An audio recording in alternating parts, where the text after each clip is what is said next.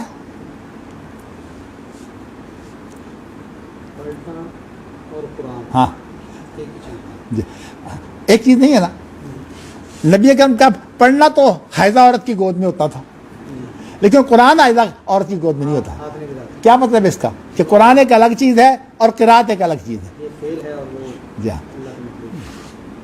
کتنا ویسے شاندار ویسے استدلال ہے امام بخاری کا. اللہ نے جو سوجھ بوجھ ان کو دی تھی اللہ میں بھی دے دے اللہ کے پاس. اور یہ فَإِنَّهُ لَا يَتَعَاظَمُ عَلَيْهِ، مخالفت اور چیز ہے. مخالفت جو ہے وہ آپس میں نزاع ہوتا ہے، اختلاف جو ہے وہ اور چیز ہے. اختلاف اللیل والنہار یہ ایک معمول کی چیز ہے. اب اس حدیث کے اندر، یہ حدیث قاریوں کے لیے بڑی مارکۃ الآراء حدیث ہے، تو اس لیے میں نے سوچا کہ آپ کو آج میں کوشش کرتا ہوں، اللہ مجھے توفیق دے.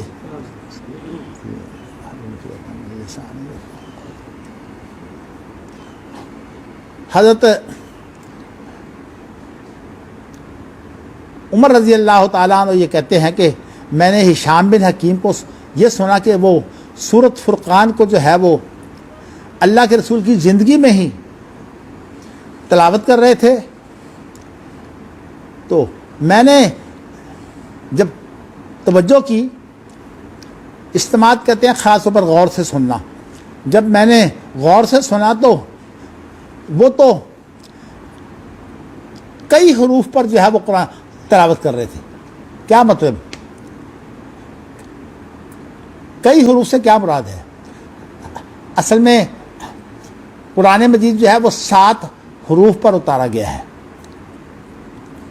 تو اپنی قرات میں قرآن کا بعض حصہ جو کسی ایک حرف میں تلاوت کرتے تھے، اور قرآن کا جو بعض حصہ ہے وہ کسی اور حرف میں تلاوت کر رہے تھے.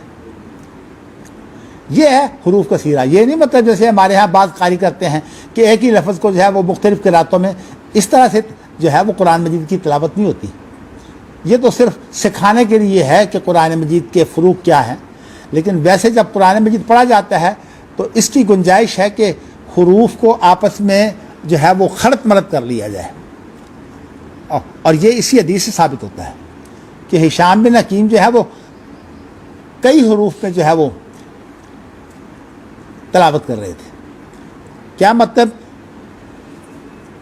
کسی جگہ، لیکن یہ صرف اس کے لیے جائز ہے جو قرآن مجید کا ماہر ہو.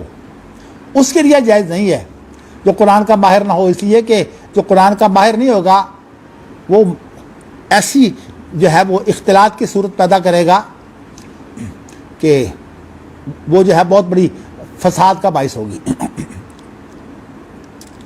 حتیٰ کہ جو روایت بالمعنی ہے حدیث کے اندر، یہ بھی لفظوں کی جو تھوڑی بہت گنجائش ہے نا، یہ بھی عام شخص کے لیے نہیں ہے. یہ صرف اس شخص کے لیے ہے جو الفاظ کی گہرائیوں سے جو ہے وہ واقف ہو، یعنی وہ مہارت رکھتا ہو کسی بات کو سمجھنے میں، تو وہی روایت بالمعنی کر سکتا ہے، ورنہ عام شخص کے لیے روایت بالمعنی جائز نہیں ہے. تو یہ علی حروف کثیرہ کا معنی یہ ہے. ویسے تو میرا ذہن یہ تھا، میں ترجمہ بعد میں کر دیتا ہوں، پہلے آپ کو بتا دیتا ہوں میں کہ اصل میں مسائل اس میں کیا ہے مشکل، اس لیے کہ اس میں بہت اختلاف ہے.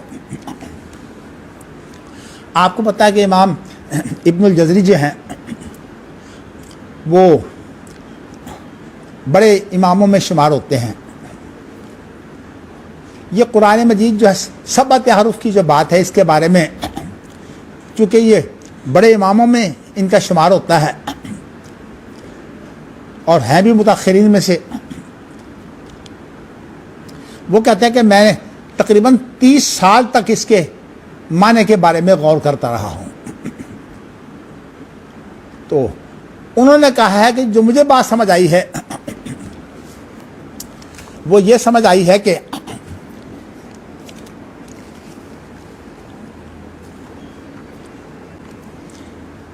کہ اس سے مراد جو ہے وہ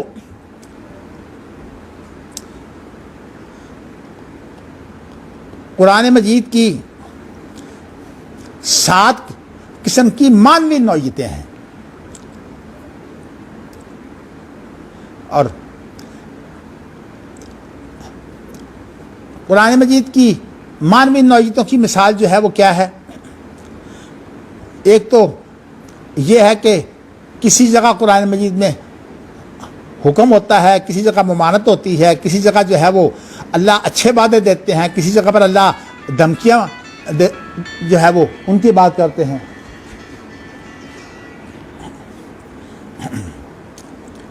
اچھا جی،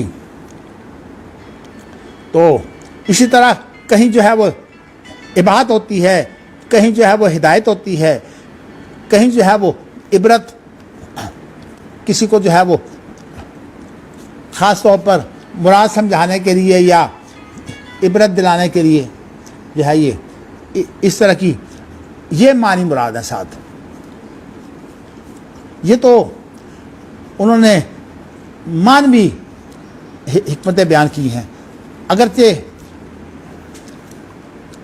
اب یہ 7 قسم کی مانویتیں ہیں، چونکہ ابن الجزری جو ہیں یہ تو خود قاریوں میں سے ہیں، ماہرین قراء میں سے، یہ ان کی جو اصل بات ہے وہ یہ ہے جو میں اب بیان کرنے لگا ہوں، وہ یہ ہے کہ اس کے قرآن مجید کے اندر وہ کہتے ہیں کہ 7 قرآن مجید کی ادائیگی کے طریقے ہیں۔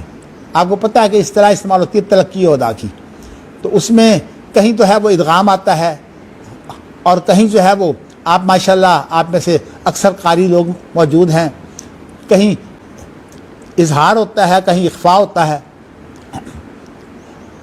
میرا خیال میں آپ سارے جانتے ہیں نا جی، اظہار میں جو ہے وہ کوئی ایسی صورت بالکل نہیں پیدا ہونی چاہیے کہ اس کے اندر کسی دوسرے شخص دوسرے کلمے کے ساتھ جو ہے وہ اظہار میں بات واضح ہونی چاہیے، اس لیے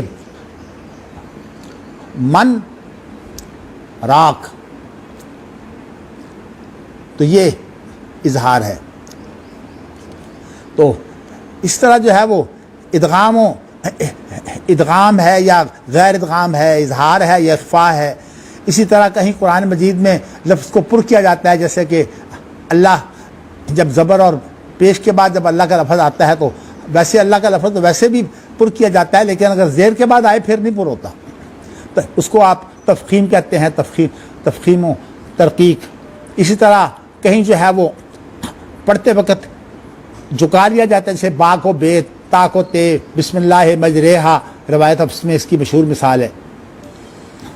تو اسی طرح جو ہے وہ کہیں ایک حرکت کو لمبا کر کے حرف کی شکل دے دی جاتی ہے، اس کو اشباع کہتے ہیں۔ اسی طرح کتنا لمبا کرنا ہے، کتنا چھوٹا کرنا ہے، یہ تمام کے تمام ادائیگی کے لہجے ہیں، طریقے ہیں۔ کہیں جو ہے وہ زور دے کر لفظ کو پڑھا جاتا ہے، اور کہیں جو ہے وہ اخفار یعنی تخفیف ہوتی ہے، تشدید و تخفیف کی اس طرح ہیں۔ اسی طرح کسی کو نرم پڑھا جاتا ہے، اور کسی کو جو ہے وہ حق جو ہے وہ کس طرح جو ہے وہ کاف کو جو ہے وہ قلقلے کے ساتھ نمایاں کیا جاتا ہے۔ اس طرح کی جو چیزیں ہیں یہ 7 مراد ہیں۔ لیکن بات یہ ہے کہ یہ دونوں چیزیں اس لیے صحیح نہیں ہیں کہ نبی اکرم صلی اللہ علیہ وسلم جو ہے وہ ان لوگوں میں شامل نہیں ہیں۔ یہ اصل میں بعد کی سوچیں ہیں کہ قرآن مجید کے مانوی تنوعات اس طرح کے ہیں، اور قرآن مجید کی جو ادائیگی ہے اس کے اندر یہ چیزیں پائی جاتی ہیں۔ دوسری بات یہ ہے کہ ان کا کوئی حصر نہیں ہے، یعنی اس طرح کی چیزیں اگر آپ گننے لگیں تو 7 بھی ہو سکتی ہیں، کم و بیش بھی ہو سکتی ہیں، حتیٰ کہ اس کو اگر آپ سینکڑوں تک لے جائیں تو وہ بھی۔ آپ کو پتہ ہے کہ ویسے جو طرق ہیں، قراتیں طرق، آپ ان سے واقف ہیں، میں اس وقت اس کی تشریح میں نہیں پڑھنا چاہتا، بات لمبی ہو جائے گی، تو وہ تو پھر سینکڑوں بن جاتے ہیں۔ 80 تو جو ہے وہ آپ کے طرق معروف ہے نا، اشرا کبرا اور اشرا صغرا۔ لیکن یہ ہے کہ یہ تمام کی تمام چیزیں جو ہیں یہ اصل میں نبی اکرم صلی اللہ علیہ وسلم جو ہے وہ اس طرح کے پڑے ہوئے نہیں تھے۔ کہ آپ اس طرح جو ہے وہ ان چیزوں کو بیان کریں. یہ اصطلاحات تمام کی تمام بات کی ہیں. تو نبی اکرم صلی اللہ علیہ وسلم کی نہ تو تنوع معنی مراد ہے اور نہ ہی نبی اکرم صلی اللہ علیہ وسلم کا اس کی ادائیگی کے طریقوں میں جو تنوع ہے وہ مراد ہے. اور اس کے لیے جو بہترین بات یعنی اگرچہ مجھے اس بارے میں یہ بات جو ہے وہ ہمیشہ پسند رہی جو محمد علی سائس نے جو ہے وہ محمد علی سائس جو ہے یہ استاد ہیں مصر کے. اگرچہ مصر کے اندر عقیدے وغیرہ کے مسائل کے بارے میں تو اعتماد نہیں کیا جا سکتا, لیکن ویسے یہ ہے کہ ذرا سوچ بچار ان کی اچھی ہے. انہوں نے بھی جو ہے وہ اس کو ترجیح دی ہے جو بات میں آگے بیان کرنے لگا ہوں. لیکن اس کے بارے میں جو سب سے اہم چیز ہے وہ یہ ہے کہ لغت کے بڑے بڑے امام ہیں جن کا یہ قول ہے, خاص طور پر ابو عبید جن کے اوپر امام بخاری جو ہے وہ فخر کرتے ہیں. ابو عبید قاسم بن سلام جو ہیں یہ امام بخاری کے استاد ہیں. ہاں, اور امام بخاری ان کا حوالہ دیتے ہیں اکثر لغت میں. ایک ابو عبید ہیں, ایک ابو عبیدہ ہیں. مجاز القرآن جو ہے وہ ابو عبیدہ کی ہے, وہ ابو عبید کی نہیں ہے. ویسے اب تو لوگوں نے کام کیا ہے, میرے پاس جو چونکہ میرا اصول فقہ کا ذوق رہا ہے اس لیے میں نے کوشش کر کے یہ کتاب جو ہے کہیں خریدی تھی. اللہ کا شکر ہے میرے پاس موجود ہے کہ ان کے اصول فقہ پر بھی. تو اس کے اندر جو بڑے بڑے لغت کے امام ہیں میں سب سے اہم ابو عبید قاسم بن سلام کو سمجھتا ہوں. اور یہ ویسے بھی یعنی دنیا داری سے بھی بہت واقف تھے, اس لیے ان کی کتاب الاموال جو ہے جو خاص طور پر جو ہے زکوٰۃ و شر اور خراج کے بارے میں مالیاتی جو نظام ہے اس کے بارے میں, عام طور پر مالیاتی نظام کے بارے میں جو لوگ سوجھ بوجھ بہت اچھی رکھتے ہیں نا, بہت کم لوگ ہیں. تو ان میں سے یہ ایک ہیں. ویسے تو لغت کے بھی ماہر ہیں لیکن ان کی جو کتاب ہے نا کتاب الاموال وہ بڑی عمدہ کتاب ہے. اگرچہ ترجمہ کر کے تشریح کرنے والے نے اس کو بگاڑنے کی کوشش کی ہے تو وہ بہت بڑے عالم کا بیٹا محمد صورتی کا بیٹا ہے, عبد الرحمن طاہر صورتی, اس نے اس کا ترجمہ کیا ہے. لیکن چونکہ خود پرویزی تھا تو اس لیے اس کے اندر کافی بگاڑ بھی موجود ہے. چلیے, تو یہ تشریح جو میں اس وقت کرنے لگا ہوں یہ ان بڑے بڑے اماموں کی طرف منسوب ہے. اور مفسرین میں جو ہے وہ ابن عطیہ بہت بڑے امام ہیں, انہوں نے بھی اسی کو ترجیح دی ہے. اور محدثین میں امام بیکی جن کی کتاب جو ہے وہ عقیدہ میں بھی کتاب العلوف جو ہے وہ انہی کی ہے. تو یہ یعنی مطلب ہے محدثین میں بیکی نے بھی ترجیح دی ہے, مفسرین میں ابن عطیہ ہیں, اور لغت کے ماہرین میں ابو عبید, ازہری, ثعلب, یہ تمام کے تمام جو ہے ان کی جو بات ہے مجھے دلائل کے اعتبار سے وہ پسند آئی ہے. تو باقی اللہ تعالیٰ کو صحیح علم ہے, میں اپنی تحقیق آپ کے سامنے رکھنے لگا ہوں. تو انہوں نے کہا کہ اس سے مراد جو ہے وہ لغتیں ہیں, اور لغتوں سے مراد یہ نہیں ہے کہ ایک عربی زبان ہے اور ایک غیر عربی زبان ہے, نہیں. ان کی مراد یہ ہے کہ قبائل کے اندر جو ہے وہ بعض الفاظ کا بھی فرق ہوتا ہے بولنے میں بھی, اور بعض دفعہ لہجوں کا بھی فرق ہوتا ہے. تو یہ لغات اور لہجات جو ہیں اصل میں اس کے اندر 7 قسم کے جو قبائل ہیں نا ان کا دھیان رکھا گیا ہے. یہ اصل میں وہ قبائل ہیں جو اس زمانے میں جن کی زبانوں کے معمولی اختلافات اور لہجوں کا اختلاف. آپ دیکھیے پنجابی جو ہے وہ امرتسر کی پنجابی اور ہے, لاہور کی پنجابی اور ہے, دہلی میں پنجابی اور ہے, اور اسی طرح جو ہے وہ جو خاص طور پر یہ ملتان میں سرائکی, یہ بھی ایک پنجابی کی قسم ہے, یہ وہاں کی سرائکی جو ہے وہ اور ہے. لہجوں کا بھی فرق ہے اور الفاظ کا بھی فرق ہے. حتیٰ کہ اردو دیکھیے، کراچی والوں کا اردو اور ہے، لاہور والوں کا اردو اور ہے، دہلی والوں کا اردو اور ہے، اور لکھنؤ والوں کا اردو اور ہے. تو یہ اصل میں اس طرح کا فرق مراد ہے. تو نبی اکرم صلی اللہ علیہ وسلم، اور اس کے بارے میں جو زوردار دلیل ہے وہ یہ ہے کہ عبداللہ بن عباس کی روایت جو ہے صحیح بخاری میں موجود ہے. وہ یہ ہے کہ نبی اکرم صلی اللہ علیہ وسلم نے یہ فرمایا کہ مجھے جبرائیل نے جو ہے وہ پہلے قرآن جب پڑھایا ہے تو وہ ایک حرف پر پڑھایا. اس کے بعد نبی اکرم صلی اللہ علیہ وسلم جو ہے وہ اس بات کو ذکر کرتے رہے بار بار. تو خود اگرچہ آپ کو پتا ہے کہ وہ تو اللہ کی ذمہ داری تھی کہ نبی اکرم کو محفوظ رہے گا، تو اس لیے نبی اکرم صلی اللہ علیہ وسلم جو ہے وہ جبرائیل سے بار بار کہتے رہے کہ اس میں کچھ اضافہ کیا جائے. مقصد یہ تھا کہ عربوں کی لغتیں جو ہیں وہ الگ الگ ہیں، تو ان کے لیے یہ آسانی رہے گی کہ جو 7 مشہور قبائل ہیں ان کی جو آپس میں لغوی فرق ہیں اس کو لنگوسٹک کے لفظ سے بیان کرتے ہیں. ایک ہوتا ہے لینگویج اور ایک ہوتا ہے لنگوسٹک. اس کے اندر لہجے آ جاتے ہیں. تو لہجے بھی اور لغت، یعنی لہجوں کے ذریعے سے اصل میں لغت کا جو پہلو ہے نا اس کو واضح کیا جاتا ہے. تو مقصد یہ ہے کہ پھر آپ مطالبہ کرتے رہے یہاں تک کہ ایک حرف کے پھر 2 بنے، 2 کے پھر 3 بنے، 3 کے پھر 4 بنے، 4 کے 5 بنے، 5 کے 6 بنے اور 6 کے 7 بنے. تو اس طرح سے جو ہے وہ 7 حرفوں تک جو ہے اس کی اجازت ہوئی. اور باقاعدہ جو ہے وہ نبی اکرم صلی اللہ علیہ وسلم کے ساتھ جب دور ہوتا تھا تو اس دور کے اندر آپ کو علم ہے کہ پورا رمضان یہ جو ہے وہ دور ہوتا تھا. تو رمضان کا مہینہ جو ہے وہ اتنا لمبا ہے کہ اس کے اندر جو ہے یہ تمام کے تمام حروف، اگرچہ یہ تو نہیں کہہ سکتے کہ شروع میں ہی 7 آ گئے تھے، ظاہر ہے کہ 7 تو پھر آخر میں پورے ہوئے ہیں.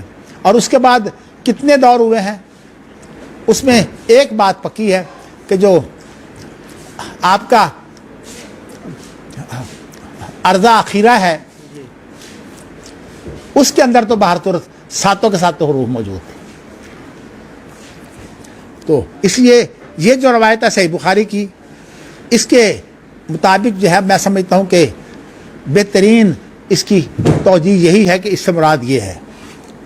میں نے جو ہے وہ ابن الجزری کا اس لیے نام لیا کہ دیکھیے ایک آدمی قاری ہے اور لیکن قرات کی مہارت اور چیز ہے، اور یہ جو ہوتی ہے نا سوچ بچار کی گہرائی یہ اور چیز ہوتی ہے. اس میں ویسے مسئلے بڑے بڑے نازک ہیں لیکن مجھے وقت نے جتنی اجازت دی میں انشاءاللہ تعالیٰ اتنی بیان کروں گا. باقی پھر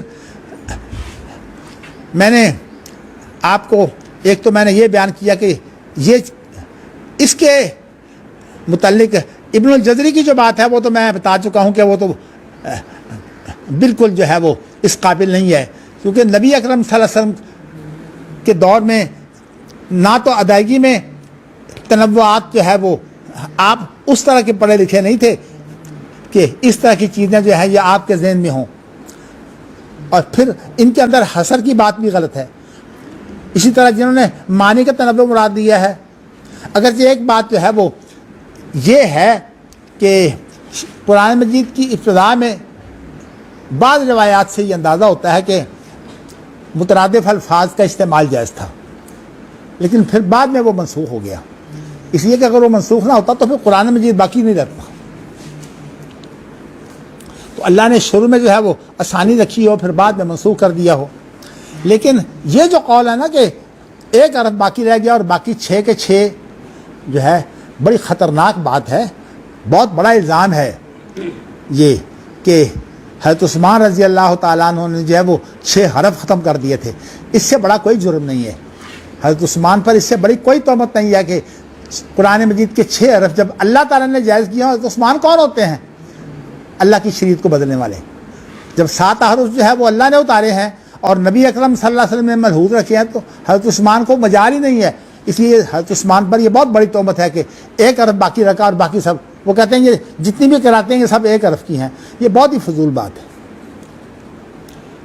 تو اگرچہ میرے ساتھ زندگی میں بہت سے واقعات ہو چکے ہیں اہل علم کے ساتھ, میں ویسے دہرانا نہیں چاہتا اس لیے کہ بات لمبی ہو جائے گی. میں نے آپ کو یہ بتایا ہے, لیکن یہ جو میں نے آپ کو جو ہے وہ ترجیح دی ہے, اس کے بارے میں جو ہے وہ چند ایک اعتراضات ہیں.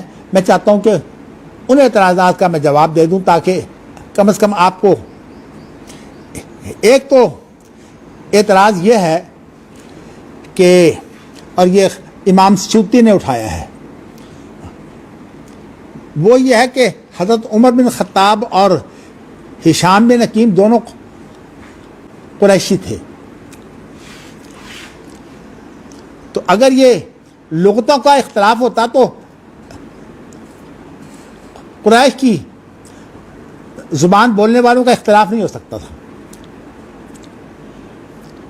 اس کا ویسے جواب یہ ہے کہ دراصل نبی اکرم صلی اللہ علیہ وسلم نے کوئی الگ الگ کر کے تو قبائل کو بلا کر جو ہے وہ نہیں سکھایا کہ فلاں قبیلے کو بلاؤ, اب اس انداز سے تم پڑھو, فلاں قبیلے کو بلاؤ اس انداز سے تم پڑھو. یہ تو آپ نے کام ہی نہیں کیا. آپ جب قرآن مجید کی تلاوت میں حروف کا بیان کرتے تو اس وقت تو آپ کے پاس ایک بہت بڑا اکٹھ ہوتا. تو اس کے لیے جو سیکھنے والے ہیں وہ اپنی اپنی صلاحیت کے مطابق, اپنی اپنی جو ہے وہ جو اللہ تعالیٰ نے ان کو دین عطا کی ہوئی تھی اس کے مطابق جو ہے وہ سیکھ لیتے تھے. اور چونکہ نبی اکرم صلی اللہ علیہ وسلم نے یہ اجازت عام دی ہوئی تھی سبت حرف کی, تو اس لیے اگر کوئی آدمی جو ہے وہ عام اجازت سے فائدہ اٹھاتے ہوئے, میں نے وہ تو آپ بتا دیا کہ یہ ضروری ہے کہ وہ قرآن مجید کو جو ہے وہ کم از کم جو ہے وہ جب مختلف حروف میں پڑھتا ہے تو ایسا نہ ہو کہ مختلف حروف اس کو قرآن مجید کی مہارت ہی موجود نہ ہو. مہارت سے مراد یہ ہے کہ مانوی, خاص طور پر قرآن مجید اس کے بے شمار مانوی فوائد ہیں. میں اس وقت اس پر گفتگو نہیں کرنا چاہتا.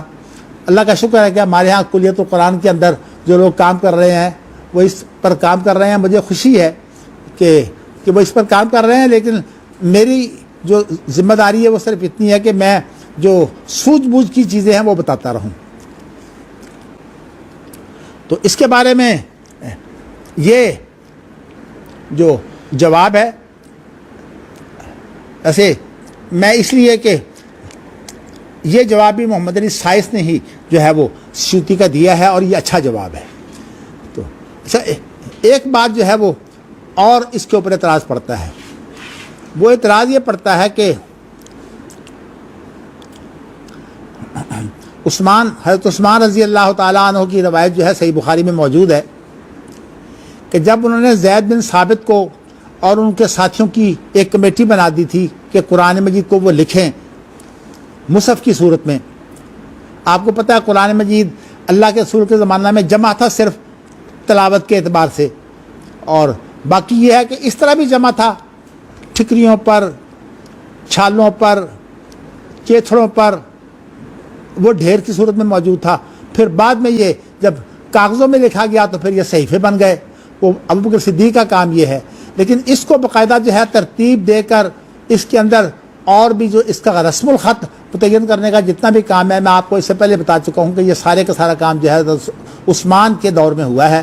اور اسی لیے جامع قرآن جو ہے یہ جو آخری شکل ہے قرآن مجید کی وہ حضرت عثمان نے دی ہے. اس کے بعد اس پر مزید بہت سے کام ہوئے ہیں حرکتوں کے, نقطوں کے, اور اس کے بعد میں جو پھر جو قاریوں نے جو ہے وہ قراتیں الگ الگ کی ہیں, یہ سارے کا سارا کام جو ہے یہ بعد میں ہوا ہے. اس کے بارے میں انشاءاللہ کوشش کروں گا کہ اس بات کو بھی واضح کروں گا قاریوں کی قراتوں کی کیا صورتحال ہے. لیکن میں پہلے اس سوال کا جواب دینا چاہتا ہوں کہ حضرت عثمان رضی اللہ تعالیٰ عنہ کا یہ کی ہدایت یہ تھی کہ اگر تمہارے درمیان میں کوئی اختلاف ہو جائے قرآن کے بارے میں، تو فَاكْتُبُوهُ بِلُغَاتِ قریش، اس کو جو ہے وہ قریش کی لغت میں لکھنا۔ اب یہاں لفظ دو ہیں، لغت تو بولی جاتی ہے اور کتابت جو ہے یہ رسم الخط ہے۔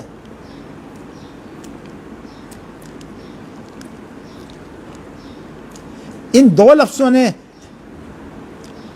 مسئلے کو حل کر دیا ہے، جو بہت بڑی مشکل تھی۔ خیر اگرچہ لوگوں نے جواب دیے ہیں، ایک جواب تو یہ دیا ہے کہ حضرت عثمان کا یہ کہنا کہ فَإِنَّهُ إِنَّمَا نَزَلَ بِلِسَانِهِمْ، قریش کی زبان میں اترا ہے، تو اس کا ایک تو معنی یہ ہے کہ شروع میں جو قرآن مجید اترا ہے تو وہ قریش کی زبان میں تھا، پھر بعد میں دیگر قبائل کی زبانوں کے اندر جو تھوڑے بہت فرق ہیں ان کی بھی اجازت دی گئی ہے۔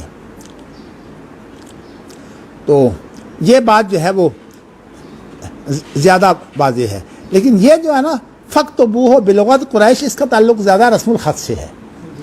وہ یہ ہے کہ حضرت عثمان رضی اللہ تعالیٰ عنہ کے زمانہ میں جو رسم الخط اختیار کیا گیا، یہ تو آپ کو علم ہوگا کہ قرآن مجید کے اندر اس وقت نقطے بھی نہیں تھے اور حرکتیں بھی نہیں تھیں، تو حضرت عثمان نے جو رسم الخط کمیٹی کے مشورے سے سارا کام ہوا تھا، لیکن ہمیشہ جب نسبت ہوتی ہے تو وہ رئیس کی طرف ہوتی ہے، چونکہ آپ کی ہدایت کے مطابق کام ہو رہا تھا، اس لیے نسبتیں حضرت عثمان کی طرف کی جاتی ہے۔ تو معنی یہ تھا کہ ایک اصل چیز ہے اور ایک اس کے تابع ہے۔ قرآن مجید کو جو ہے یہ جو مختلف طرح سے قرآن مجید کی جو تلاوت ہوتی ہے، اس کے اندر لکھتے وقت ایک اصل ہے اور ایک اس کے تابع ہے۔ میں اس کی مثال آپ کو یہ دیتا ہوں، روایت حفص کی مثال ہی موجود ہے کہ آپ دیکھیے بسطتن، اور یہاں جو ہے وہ سواد بھی ہے اور بسطتن سین بھی ہے، تو یہ دونوں موجود ہیں۔ ہم المسیطرون، ہم المسیطرون، سواد، اس طرح اور بھی بہت ہیں، لست علیہم بمسیطر، لست علیہ، یہ ساری جو ہیں اصل کس کو بنایا جائے، ان کی مراد یہ کہ اصل بناؤ قریش کو، اور کسی اور کو اگر آپ اشارتاً کوئی کام کرنا چاہتے ہیں تو یہ جو اس وقت سواد کے اوپر سین پڑی ہوتی ہے یا سین کے اوپر سواد پڑی ہوتی ہے، یہ اصل میں یہ وہی چیز ہے کہ اصل جو ہے وہ قریش کا جو اس کو اصل قرار دو لکھائی میں، اور جو باقیوں کو تابع کر دو، یہ اصل میں مقصود ہے۔ اس لیے کہ فَاكْتُبُوهُ کا لفظ یہ بتا رہا ہے کہ یہاں مراد رسم الخط ہے، اور لغت کا معنی یہ ہے کہ ان کے بول میں جب آپ اس کو لکھتے ہیں تو اس میں رسم الخط وہ اختیار کریں اصل قریش کا ہو اور باقیوں کو تابع رکھیں، یہ اس کا مفہوم ہے۔ اللہ اکبر، اللہ اکبر، اللہ اکبر، اللہ اکبر۔ اب اس کے اندر مسائل بڑے نازک موجود ہیں، میں چلیے ایک آدھی بات جو ضروری ہے وہ کہہ دیتا ہوں۔ میرا خیال یہ میں کم از کم ترجمہ کر دیتا ہوں، شاید کوئی بات جو ہے میرے ذہن میں آ جائے، کم از کم ترجمہ مکمل ہو جائے، پھر اس کے بعد مزید بات جو ہے وہ کسی اور وقت بھی کر لیں گے۔ اگرچہ میرے ذہن میں بہت باتیں ہیں، اس لیے کہ یہ موضوع جو ہے وہ ایسا نہیں ہے کہ اختصار کی صورت میں جو ہے وہ اسے ایک سبق میں سمیٹا جا سکے، میں اس لیے ترجمہ مکمل کر دیتا ہوں۔ تو ایک تو میں نے آپ کو بتایا حروف کثیرہ سے یہ نکلتا ہے کہ ایک ہی تلاوت کے اندر کئی حروف کو جمع کیا جا سکتا ہے۔